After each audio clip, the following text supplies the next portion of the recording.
We have about 175 rare children's books.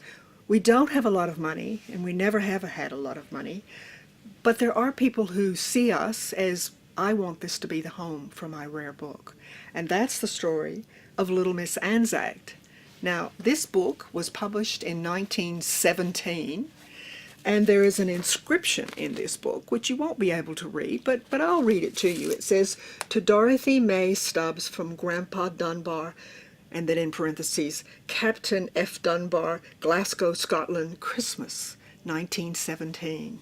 Now, this story is written by an Australian and illustrated by an Australian, but it started out its life in Scotland. And then somehow or other, we're not sure how, it made its way to California in the United States to a teacher's classroom who was reading this book as an example of the early ways they lived, because it's full of the background settings, what the houses look like, what they were eating. But it is a story of a toddler who has a doll. And the doll starts out quite pristine and quite beautiful, as you can see. But by the end of the story, she's lost a leg and an arm and, doesn't have much left. But there was this book in California. Now, she was a teacher in a classroom, and she thought, look, it's Australian. I have a sister who lives in Canberra in Australia.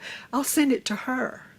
So she sent it to her sister in Canberra, and that sister thought, I'll see if I can find the relatives of Captain Dunbar and give the book to them. What a wonderful idea. Anyway, she spent 2 years hunting, and could not find any of the family.